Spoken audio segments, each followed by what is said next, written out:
দিছপুৰত সদৌ Assam summer speed skating championship 2025 13খন জিলাৰ অংশগ্ৰহণ অসম ৰোলাৰ স্কেটিং সন্থাৰ উদ্যোগ জিপাল দিছপুৰ স্কেটিং ৰিং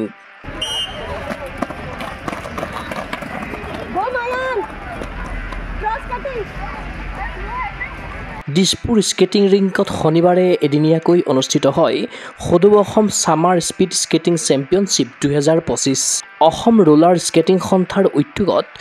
প্ৰথমবাৰৰ বাবে আয়োজিত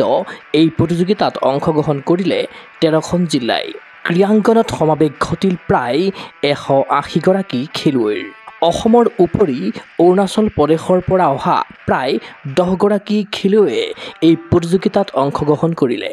বিভিন্ন বয়স গোটৰ শাখাত 600 মিটাৰ ইভেণ্টত খেলুৱৈসকলে দাঙি ধৰিলে দুৰ্দান্ত ক্ৰীড়া প্ৰদৰ্শন 2008 বৰ্ষতে উত্তৰ পূবত আৰম্ভ হৈছিল স্পীড স্কেটিং ক্ৰীড়া তেতিয়াৰে পৰা এতিয়ালৈকে স্পীড স্কেটিঙত খেলুৱৈসকলক আগুৱাই নিয়াৰ চেষ্টা চলাই আহিছে অসম ৰোলাৰ স্কেটিং সন্থাই এই সন্দৰ্ভত জনালে ৰাজ্যিক সন্থাটোৰ সভাপতি অনুপম শৰ্মাই আমি আসাম ৰোলাৰ স্কেটিং এছ'চিয়েশ্যনে এবাৰ প্ৰথমবাৰৰ বাবে all Assam speed skating summer speed skating চেম্পিয়নশ্বিপৰ আয়োজন কৰিছোঁ এদিনীয়া ভিত্তিক এটা ইভেণ্ট ইয়াত আমি এই ইভেণ্টটো প্ৰথমবাৰ কৰিছোঁ দিছপুৰ স্কেটিং ৰিংকত ইয়াত অসমৰ লগতে আমি উদগনিমূলকভাৱে মানে আগবঢ়াই নিবলৈ অৰুণাচলত আমাৰ নতুনকৈ আৰম্ভ হৈছে মেঘালয়ত আৰম্ভ হৈছে তেওঁলোককো এই চেম্পিয়নশ্বিপখনত পাৰ্টিচিপেট কৰিবলৈ নিমন্ত্ৰণ জনাইছোঁ তেওঁলোকো আহিছে এতিয়ালৈকে আমাৰ 150ৰ ওপৰ পাৰ্টিচিপেট কৰিছে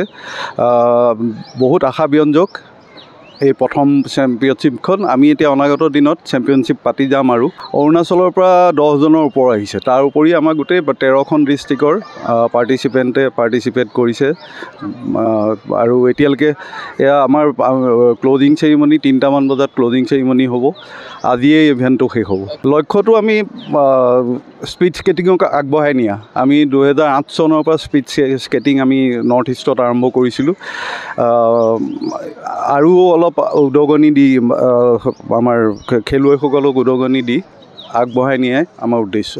বিভিন্ন শাখাত জিলিকি উঠা খেলুৱৈক মেডেল প্ৰদানেৰে সন্থাই কৰিলে উৎসাহিত হাতত মেডেল লৈ কণ খেলুৱৈৰ মুখত বিৰিঙিল আনন্দৰ হাঁহি ৰাজ্যিক চেম্পিয়নশ্বিপৰ সন্দৰ্ভত মন্তব্য কৰিছে প্ৰশিক্ষক Samir বাজপৰে All Assam Summer Speed Skating Championship organized by Assam Roller Skating Association যোনটো হৈছে আজি আৰু 5 তাৰিখৰ পৰা আমাৰ কেম্প আছিল 5 to 19 আপোনাৰ ৰাতিপুৱা 5:30 to 7 এণ্ড দেন ইভিনিং বেষ্টটো আপোনাৰ 3 to 4:30 আমাৰ এইটো কেম্প চলি আছিল এইটো 15 ডেজৰ কেম্প আছিল তাৰ পৰা মানে আমাৰ পোৱালিকেইটা CBSE গৈ আছে নেশ্যনেলত তো এইটো নেশ্যনেল আছে আপোনাৰ 31 জুলাই টু 3 আগষ্ট তো তাৰ কাৰণে আমি প্ৰিপেৰেশ্যন কৰি আছোঁ পোৱালিবোৰক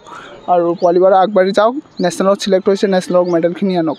ইফালে নিজৰ ল'ৰা ছোৱালীক খেললৈ আগবঢ়াই দিবলৈ অভিভাৱকসকলক আহ্বান জনালে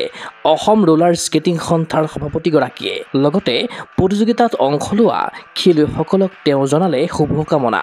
খেলক পেৰেণ্টছক ক'বলৈ বিচাৰিম নিজৰ ল'ৰা ছোৱালীক খেলিবলৈ আগবঢ়াই দিয়ক খেলে শাৰীৰিক বিকাশৰ লগতে মানুহৰ লগত কমিউনিকেশ্যনৰ পৰা আদি কৰি বহুত দিশত সহায় কৰিব মোবাইল টিভিৰ পৰা আঁতৰাই ৰাখিব সকলোকে আগবঢ়াই নিয়ক আমাৰ স্পৰ্টছটো বুলিয়ে নহয় যিকোনো স্পৰ্টছত বাচ্চাক খেলিবলৈ দিয়ক সেইটোৱে মেছেজ ক্ৰীড়া অনুৰাগীৰ আশা সাফল্যমণ্ডিত হওক সদৌ Assam summer speed skating championship 2025 এনে প্ৰতিযোগিতাৰ আচলত ধৰি স্পীড স্কেটিং ক্ষেত্ৰত আগুৱাই যাওক অসমৰ উদিত খেলুৱৈ ভিডিঅ' জাৰ্নেলিষ্ট জবান ৰাভাৰ সহযোগত চিন্ময় বৰাৰ প্ৰতিবেদন গগো স্পৰ্টছ এনে ফিজিকেল এডুকেশ্যন বিষয়ত ডিগ্ৰী পাঠ্যক্ৰমৰ কাৰণে অসম তথা উত্তৰ পূৰ্বাঞ্চলৰ প্ৰথমখন শিক্ষানুষ্ঠান অভিৰুচি ইনষ্টিটিউট অৱ ফিজিকেল এডুকেশ্যন 2 বছৰীয়া ফিজিকেল এডুকেশ্যনৰ BPEd পাঠ্যক্ৰম আৰু 4 বছৰীয়া BPES পাঠ্যক্ৰমৰ বাবে নামভৰ্তি চলি আছে বিতংকৈ জানিবৰ বাবে আজি যোগাযোগ কৰক যোগাযোগৰ নম্বৰসমূহ হৈছে 9435100098 7002233540 88765210098 ৱেবছাইট www.aipguwahati.in